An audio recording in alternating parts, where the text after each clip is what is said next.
자, 우리 이제 다시 구약으로 넘어왔습니다. 어, My God is King이란 타이틀을 붙여봤습니다. 그리고 첫 번째 제목은 교회여 일어나라, 교회여 일어나라입니다. 앞으로 우리가 이제 사무엘상하를 쭉 보게 될 겁니다. 사무엘상하를 이 아우르는 전체 주제가 뭘까 고민을 하다가 이 시리즈 타이틀로 My God is King이라고 정해봤습니다. 사무엘상하는 이스라엘이 본격적으로 이제 왕정 시대로, 왕이 없던 시절에서 이제 왕이 있는 시대로 들어가는 시기에 관해서 이제 우리에게 알려주는 책이죠. 첫 번째 소위 초대 왕이라고 할 수 있는 사울, 그리고 두 번째 왕인 다윗, 이야기가 나옵니다. 이 둘을 왕으로 세우는 소위 킹메이커라고 불릴 수 있는 이 사무엘 선지자가 이 두 왕에게 기름 붓는 장면을 우리가 이제 앞으로 보게 될 텐데요. 사실 이 사무엘상하를 쓴 이 저자가 이야기하고 싶은 핵심은 이 사울 왕이나 뭐 다윗 왕의 전기를 얘기하고 싶은 건 당연히 아니겠죠. 그럼 역사책이 그런 걸, 전기가 그런 걸 하는 걸 테고요. 이 사무엘상하를 우리가 보면서 이 눈여겨 봐야 될 것은 이스라엘에게 왕이 필요 없었고 또 없는데 이제 이 사람들이 이방 나라 옆에 있는 주위 국가들을 보면서 우리도 왕이 있어야 되겠다. 그래서 이제 백성들이 사무엘한테 이제 쪼르는 바람에 하나님이 어쩔 수 없이 왕을 허락해 주는 장면을 우리가 이제 보게 될 겁니다.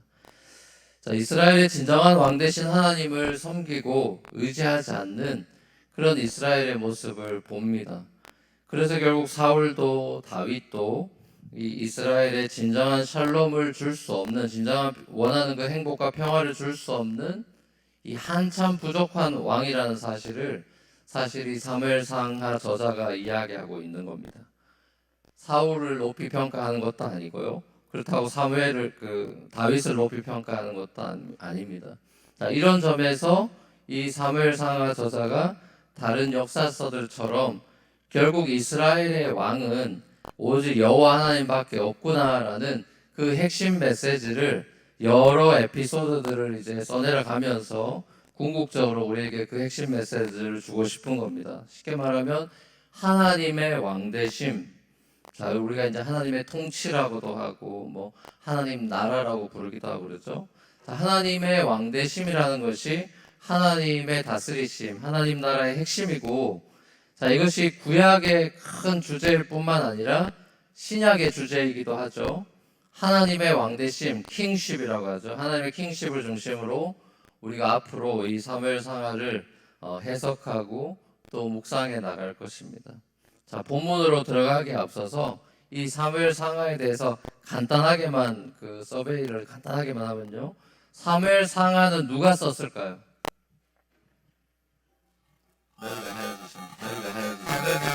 사무엘상하 누가 썼습니까? 이 답을 못하시면 안 되는데. 사무엘상하 누가 썼죠? 네, 하나님이 썼죠. 성경의 감독으로 썼잖아요. 신앙이 없으십니까? 사무엘상하는 사무엘이 썼다 이렇게 생각하면 오산입니다. 사무엘이 아닙니다. 사무엘상하가 원래는 히브리 원전은 한 권의 책입니다. 그냥 세뮤얼로 돼 있어. 뭐 퍼스트 세뮤얼, 세컨드 세뮤얼 이런 거 없습니다. 그냥 세뮤얼입니다. 근데 이제 초대교회 성도들이 읽었던 성경은 70인역이라고 여러분 잘 아시죠? 번역한 거, 히브리어를 그리스어로 번역해 놓은 70인역부터 이 사무엘이 두 권의 책으로 나눠져서 이 오늘날까지 우리가 이제 신약 시대에는 두 개로 내려오는 겁니다. 그래서 사무엘은 사무엘상에 죽어요. 그러니까 죽었기 때문에 사무엘하는 안 나오는데 그래도 이게 책 제목이 그래서 세무엘인 거죠, 그렇죠? 그러니까 사무엘의 행적이 이 구전이나 글로 내려오다가 누군가 나중에 이걸 정리했다라고 보는 게 훨씬 더 맞겠죠. 그렇죠? 죽고 나서 쓸 수가 없잖아요. 사무엘서의 장르가 역사서입니다.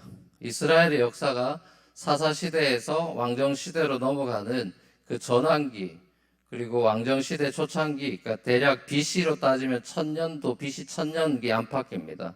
그 사이의 역사입니다. 이 당시에 우리 대한민국은 어떤 시대? BC 1000년쯤 되는 이 시대가 대한민국은 고조선 시대라고 합니다.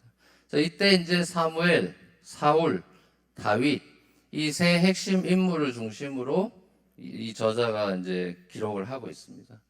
저자가 사무엘이 아닌데 책 제목이 사울도 아니고 다윗도 아닌 사무엘이라는 점이 좀 특이하다 싶습니다.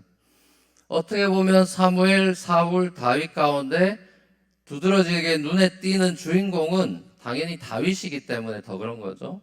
그러니까 분량면으로만 봐도 사무엘은 아까 말했듯이 사무엘상에서 죽고 사무엘하 전체는 다윗 얘기입니다. 그러니까 다윗이 주인공처럼 그려져 있다고 볼 수 있는데 그래도 이 책 제목이 사무엘인 거는 사무엘의 어떤 역사적인 위치나 시대적인 사명이라고 하는 것이 어쩌면 다윗보다도 더 중요했기 때문인지도 모르겠다 싶습니다. 사무엘 손에 의해서 이 두 왕 다 기름 부음을 받게 되죠. 사무엘은 여러분 잘 알다시피 사사시대의 마지막 사사였고 또 하나님께 전체 이제 다스리는 왕은 이스라엘 다스리는 왕은 아니었지만 두 명의 왕을 세우는 그런 킹메이커로서의 그런 선지자로 하나님께 쓰임 받은 그런 하나님의 사람인 걸 우리가 압니다. 이 사무엘 상하를 보면은 유대가 포로로 잡혀갔다가 이제 나중에 돌아와서 쓴 가장 이 구약 중에 늦게 쓰여졌다고 대부분 생각하는 역대상하. 역대상하도 원래는 한 권의 책이죠. 그 역대상하랑 사무엘상하가 내용이 비슷하잖아요. 비슷한 점이 많은데 관점에 있어서는 굉장히 다릅니다. 잘 읽어보시면 비교해서 이 사무엘상하는 역대상하와는 달리 사울의 잘못뿐만 아니라 다윗 잘못도 다 써놓고 일일이 다 써놓고 있습니다. 잘한 것만 써놓지 않고 잘못한 것도 다 써놓고 있습니다. 그래서 인간 다윗 왕도 완전한 이스라엘의 아이디어란 킹 피겨가 아니라는 것을 사무엘상하는 사실 보여줍니다. 그래서 오늘 본문에 이제 배경으로 다시 들어가면 이 사사 시대는 이스라엘 백성이 자기들을 출애굽시켜서 구원해주고 적과 꿀이 흐르는 가나안 땅으로 인도하신 이스라엘의 이 왕 대신 하나님보다 그 들어가 있는 가나안에 있는 신들, 특별히 바알과 아세라 같은 이런 신들을 더 좋아하게 되고 섬기게 되면서 하나님과 이스라엘이 광야 시절 함께 고생하던 그 신혼 시절 거기서 맺었던 그 시내산 언약, 자 남편만을 또 아내만을 사랑하겠다 라고 결혼식 서약을 했던 그 언약을 이스라엘이 파괴하면서 하나님과의 언약 관계가 깨어진 그 이스라엘의 영적인 소위 간음이 팽배하던 그 시절이 사사시대죠. 무려 350년이나 이 하나님께 불순종하고 계속 이게 그런 패턴, 죄악의 패턴을 보여서 흔히 이제 하는 말로 소위 사사기 사이클이다 그러죠. 범죄를 저지르고 징계를 받고 그래서 징계 받아가지고 죽겠다 그래서 회개하고 그래서 하나님이 구원해주고 근데 또 살만하니까 또 범죄하고 하는 이 소위 사사기 사이클. 자 그게 이제 7번 되면서 350년 가는 건데 이게 getting worse 돼서 이제 회개하고 좋아지고 이래서 올라가는 게 아니고 다운워드 스파이럴을 보이고 있는 이게 더 얼마까지 영적으로 떨어질지 모르는 그 350년의 그 추락의 모습. 그 끝자락에 사무엘상이 나오고 있습니다. 이게 시대 배경입니다. 요 비슷한 시대 배경으로 나온 책이 하나 더 있죠. 그게 바로 룻기라는 책이죠. 자, 룻기도 사사 시대의 그 엘리멜렉이라는 남자 그리고 그 와이프 나오미. 자, 그 가정의 에피소드를 보여주면서 그 룻기가 이야기가 시작이 되죠. 룻기도 결국 영적 타락의 암흑기 속에서 하나님을 경외하고 사랑하는 그런 무명의 여인들이 진주같이 숨겨져 있다.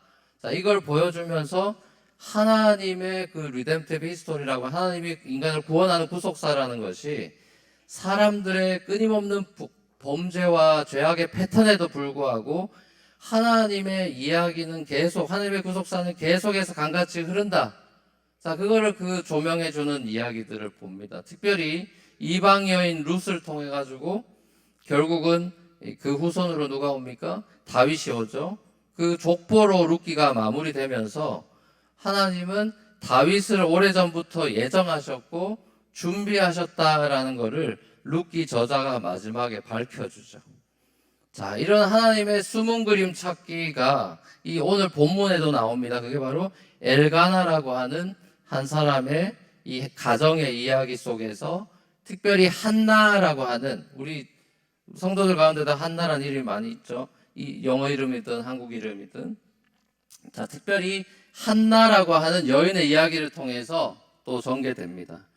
에브라임 산지에 살고 있는 한 평범한 이 레위인인 엘가나의 가정이 이 당시에 사사기 사이클에 있어서 어둡고 예배가 없고 하나님을 경외하는 가정이 없고 하는 그런 시절, 정말 칠흑 같은 어두운 밤하늘에 정말 반짝이는 별과 같이 한 줄기 희망을 독자들에게 기대하게 하는 가정입니다.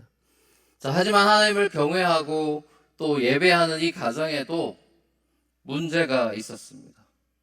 예수 믿는 가정이라고 문제 없는 게 아니죠. 자, 이 하나님을 예배하고 경배하는 별같이 빛난 이 가정에도 문제가 있습니다. 뭐죠? 바로 아내들끼리, 고대에는 아내들이 많이 있던 시절이니까 이 두 아내가 있는데 이 아내들끼리 질투로 인한 갈등이 생겼습니다. 마치 사라와 하갈의 갈등처럼 그런 갈등이 있죠.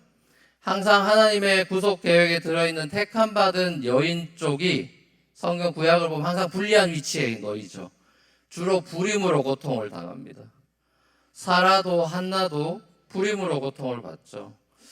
지금도 이 불임이 굉장히 고통스럽고 안타까운 일이지만 고대에는 여러분 잘 알다시피 불임이라면 이혼 사유도 막 되고 우리나라도 막 칠거지약이다 그래서 아들 못 낳으면 집에서 막 쫓겨나고 하는 그런 고대 시절들이 있었죠. 지금은야 뭐 아이를 일부러 가지지 않는 그런 트렌드도 막 한국에 많이 생기고 그러지만 고대엔 불임은 가정적으로는 물론이고 사회적으로도 이 수치와 불명예를 안고 살아가야 되는 엄청난 고통이었습니다. 그러니까 엘가나의 아내 한나가 이런 고통의 세월을 보내고 있었던 거죠.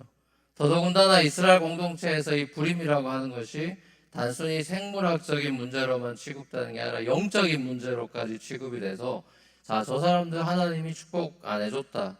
그런 식으로 생각을 하게 해서 사람들끼리 말이 돌게 해서 거기서 더 이 영적인 열등감, 내가 지금 하나님과의 관계가 안 좋은가, 나는 축복을 못 받는 사람인가 라는 영적인 열등감과 좌절 때문에 더 말 못할 상처가 많은 것이죠.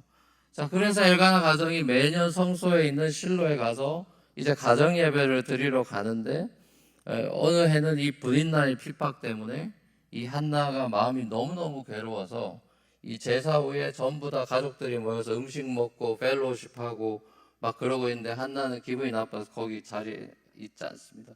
그리고 일어나서 성소로 가서 혼자 거기서 시간을 보냅니다. 사무엘상 1장 9절에 보면 이런 표현이 나와 있습니다. 우리 처음 읽었던 말씀이죠. 같이 다시 한번 읽어보겠습니다. 시작.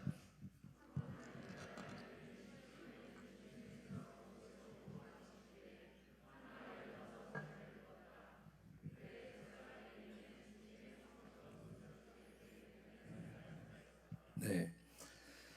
자, 한나는 일어나서 자리를 떠서 성전으로 갔더니 그때 엘리 제사장이라는 분이 거기서 일하는 제사장인데 이분은 제사장 그 문 옆에서 의자에 앉아 있었다 이렇게 적혀 있습니다. 이거 구절에 보면 한나의 일어나는 그 장면과 이 제사장이 앉아 있는 장면이 대조가 됩니다. 이런 내러티브 성경을 여러분 보시면 동사를 잘 주목해 봐야 되고 또 이런 컨트라스트가 많이, 비교도 많이 나오고 대조도 많이 나옵니다.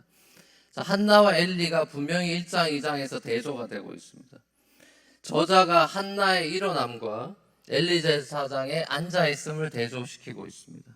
가련한 여인이 나오고 있고 파워가 있던 제사장이 나옵니다. 믿음으로 하나님께 나아가는 여인하고 하나님께로부터 멀어져서 문설주에서 기웃거리고 앉아있는 제사장이 대비되고 있습니다.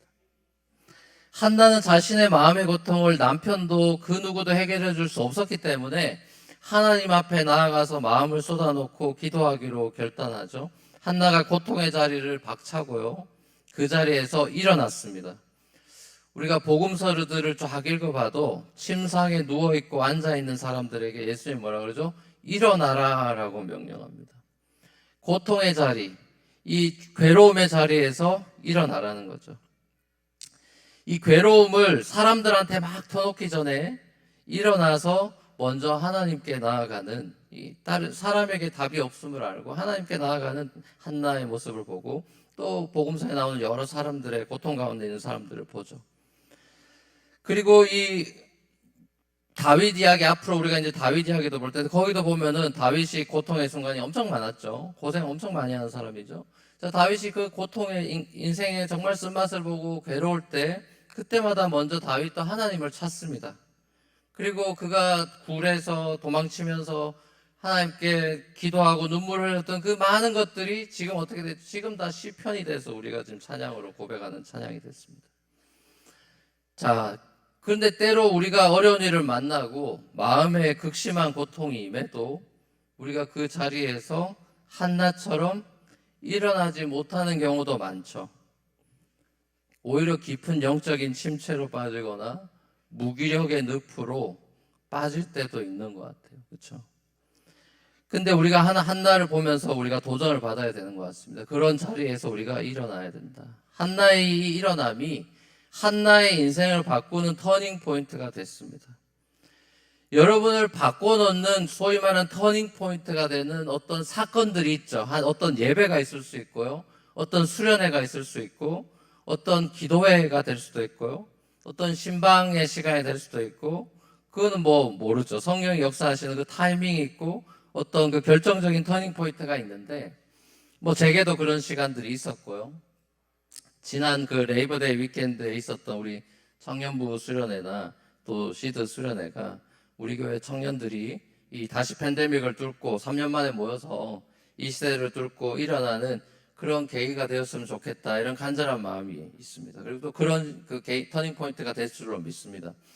하나님께 기도하며 나아가는 그 청년들의 모습을 보면서 그 아마 시드한테 듣기로는 첫날 밤인가 둘째 날은 예배 5시간 드렸답니다. 우리 가정제는 어떻게, 우리 이번에 수련회 하잖아요. 도전 받으세요. 예. 기도만 뭐 2시간 했거나 3시간 했거나 하여튼 그게 예배가 엄청 길었답니다. 예.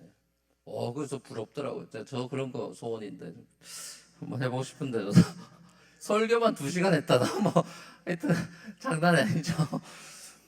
근데 아무튼 그 기도하면서 하나님을, 이 시대에도 그렇게 부르짖는 어두운 시대다, 세속화한 시대다, 어쩐다 말이 많아도 그렇게 한나같이 일어나서 믿음으로 하나님께 기도하고 하는 그런 청년들 우리가 있다는 게 제게 굉장히 위로가 되고 너무나 감사했습니다.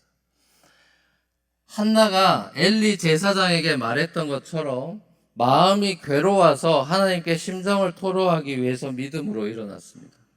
엘가나 멱살 붙잡고 분인나 단돌이 좀 하라고 잔소리 해가지고 해결될 문제가 아닌 걸 알았죠. 분인나 찾아가가지고 머리끄댕이 붙잡고 싸워도 해결이 안 된다는 걸 알았습니다. 모든 문제는 오직 하나님께서만 해결하실 수 있다, 그런 믿음을 가지고 하나님께 나아간 것이죠. 자, 결국 이 한나가 고통 가운데 드린 기도가 자기 개인의 기도의 응답 차원에서 머무르지 않았어요. 결국 한나의 이 기도가 사사시대에서 왕정시대로 넘어가는 하나님의 뉴 챕터, 자, 그 뉴 챕터의 첫 장을 쓰는 그 이야기의 신호탄과 같은 역할을 하게 됐습니다. 자리에 앉아있는 제사장의 모습이 보여주듯이 제사장마저 기도하지 않는, 하나님의 얼굴을 찾지 않는 이런 시대에 시골의 한 여인이, 무명의 여인이 전능하신 하나님의 얼굴을 찾는 것으로 이야기가 시작됩니다. 자, 그리고 이 한나의 기도가 하나님의 역사의 수레바퀴를 새롭게, 멈췄던 수레바퀴를 돌립니다.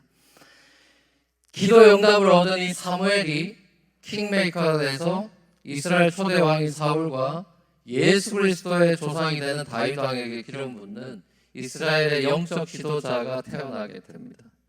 물론 한나 자신은 자신의 기도의 영향력이 이렇게까지 확장되고 뻗어나가리라고는 전혀 예상 못했겠죠, 당연히. 그렇지만 하나님의 계획과 섭리는 우리의 상상력을 언제나 뛰어넘죠. 하나님은 한 여인의 기도를 이 이스라엘 민족을 살리는 불씨로 사용하셨던 겁니다. 하나님 보세요. 제사장이라고 하는 명문 가문을 쓰신 게 아닙니다. 그렇죠? 이런 걸 눈여겨봐야 돼요. 하나님이 제사장이라고 하는 명문 가문과 일하신 게 아니고 상하고 애통하는 심령으로 하나님의 얼굴을 구하는 이 연약한 여인 한나를 통해서 하나님의 이야기를 써내려갑니다. 기도라는 것이 하나님의 얼굴을 구하는 믿음의 행위죠. 하나님은 기도하는 사람을 통해서 하나님의 역사를 펼쳐 나간다는 것을 한나 이야기에서 보는 겁니다. 예레미야, 이스라엘이 망해가던 시절 예레미야 선지자를 통해서 하나님이 주신 메시지도 똑같습니다. 예레미야 29장 13절에서 14절을 보면요, 유명한 말씀이죠. 같이 한번 읽겠습니다. 시작. 너희가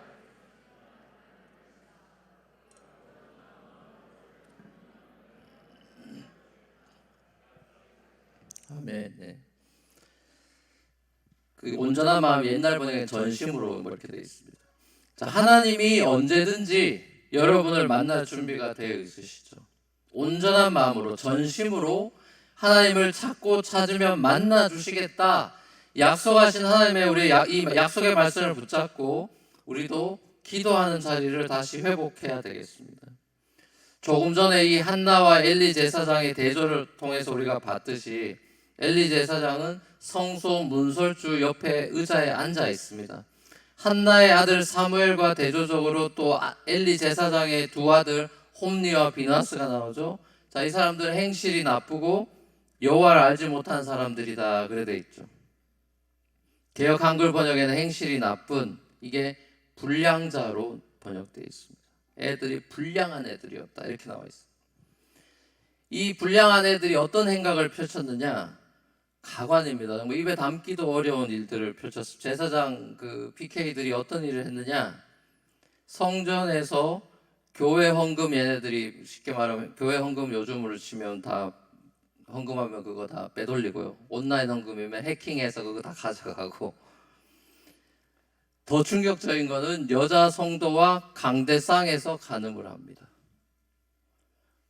근데 이런 일이 상상하기도 힘든 일이죠. 몇 년 전에 제가 어떤 한 청년을 그 라이드 주면서 그 일이 현대 교회에도 일어난 걸 제가 얘기 듣고 깜짝, 청년부 리더, 뭐 찬양 리더 어쩌고 하면서 교회에서 그런 음란한, 교회 본당에서 그 음란한 행동을 했다는 걸 저한테 그런 일이 있었다고 저한테 얘기를 해주는 거예요. 정말 충격 먹었습니다. 와, 어떻게 진짜 간이 배 밖에 나온 건지 어떻게 그런 행동을 할 수 있어? 자기도 막 놀래서 그런 얘기를 하는 거예요. 교회가 그래서 시험에 들고 뭐 막 그런 얘기들을 하는 거예요. 하나님 면전에서 그런 악을 행하는, 그런 신성 모독을 하는 이런 아들들이었습니다. 홈리와 비나스가. 자, 이런 아들들을 둔 엘리 제사장이, 그럼 애들이 그런 애들이면 어떻게 해야 됩니까? 하나님 앞에 통곡하고 기도해야 되는 거 아닙니까? 하나님 앞에 매달려야 되는 거 아닌가요? 근데 자리에 앉아 있다니까요. 그 가정의 이야기를 우리는 잘 알고 있습니다. 뒷장들을 다 읽으셨으니, 그렇죠? 저는 이것이 이 오늘날 우리 시대의 모습을 반영하고 있다 생각합니다. 우리 시대가 어떤 시대예요? 영적으로 점점 어두워져 가고 있습니다. 누가 봐도 이거는 부인하기 어렵죠.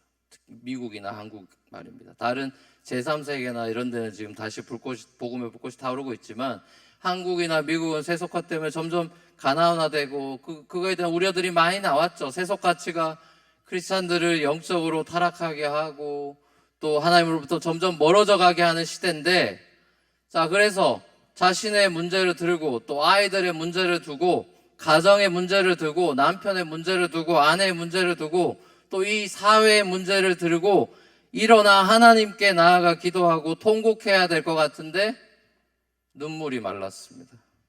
눈물이 말라버렸죠. 통곡이 없죠.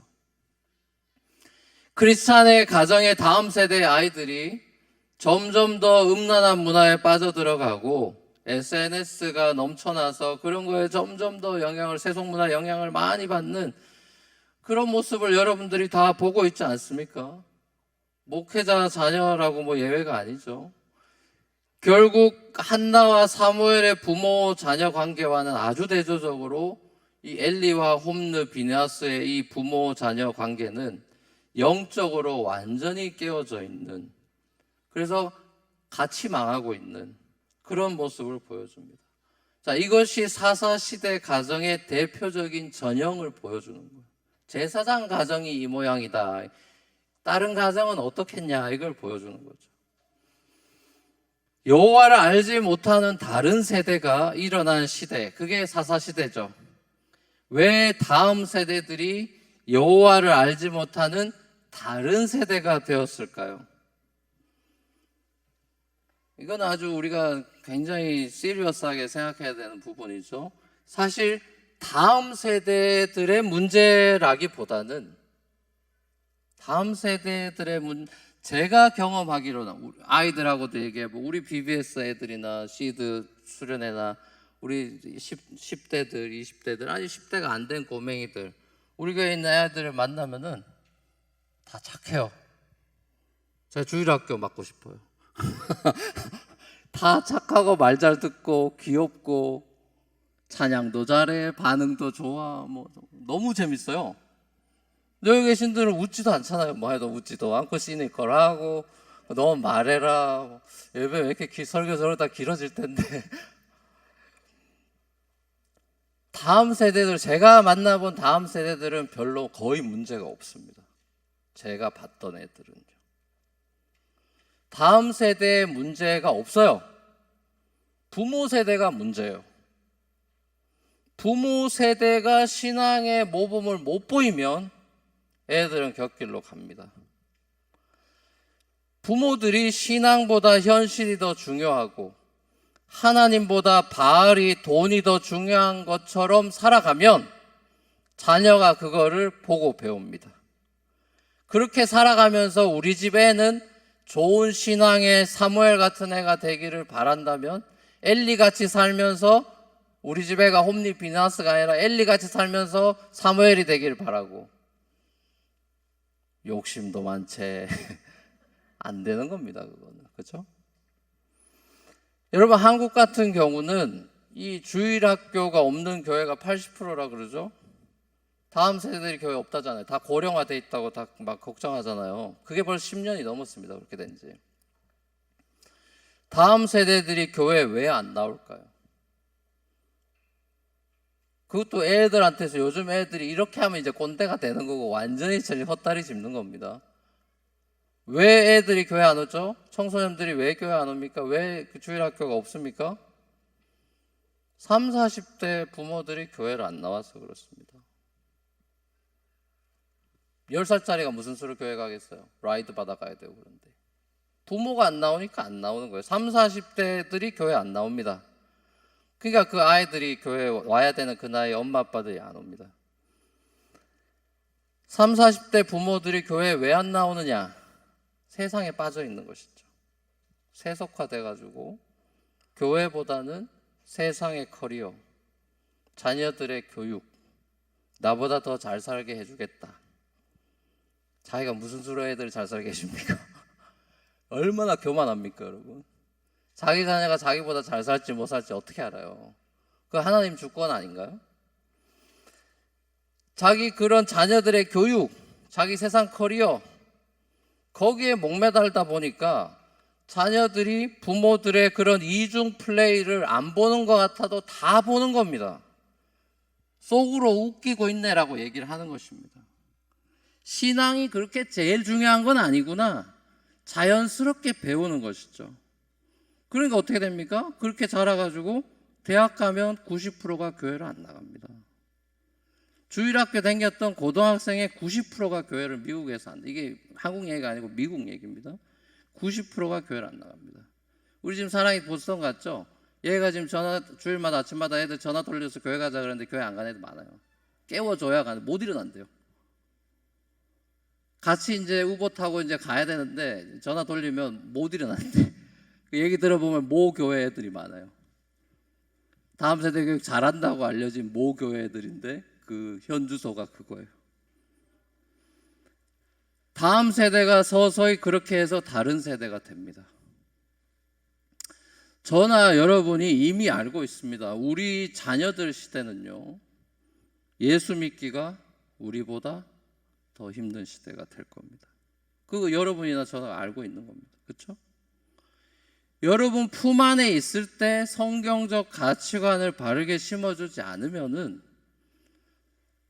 여러분이 정말 땅치고 후회할 날이 금방 옵니다.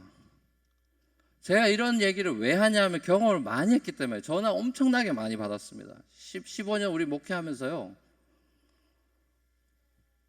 맨하탄의 자녀들이 얼마나 대학 공부나 뭐 취직해서 많이 옵니까? 그럼 그 부모들이 전화 많이 합니다.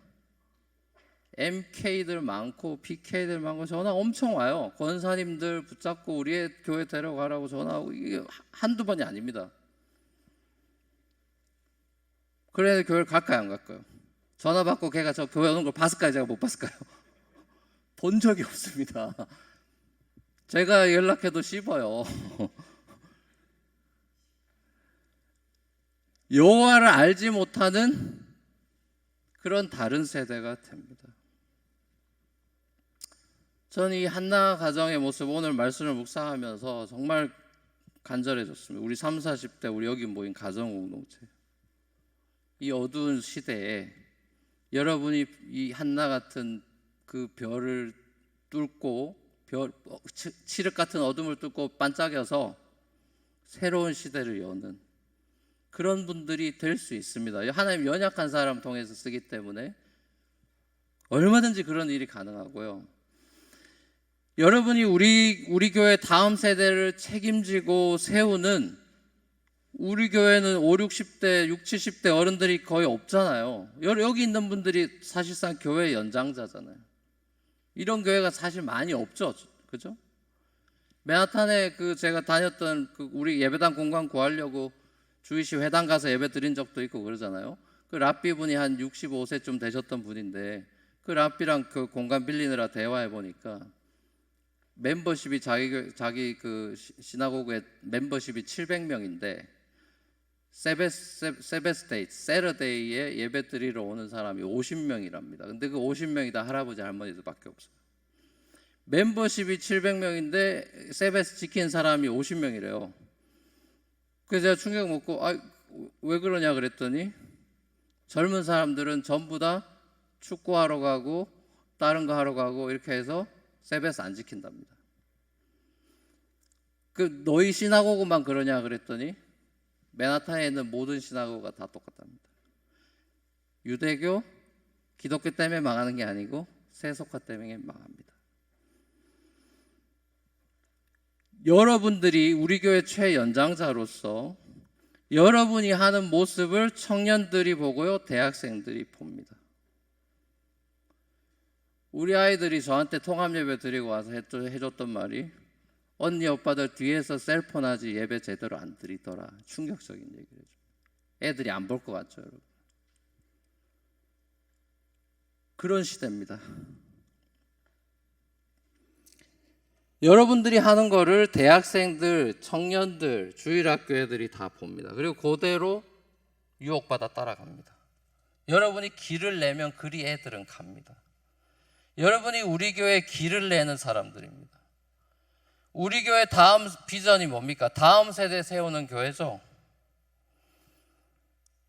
다음 세대 세우는 교회, 여러분들이 잘 명심하고 생각해야 되는 게, 착각하면 안 되는 게, 다음 세대 세우는 교회 다음에 세우자 이러면 이제 큰일 나는 겁니다.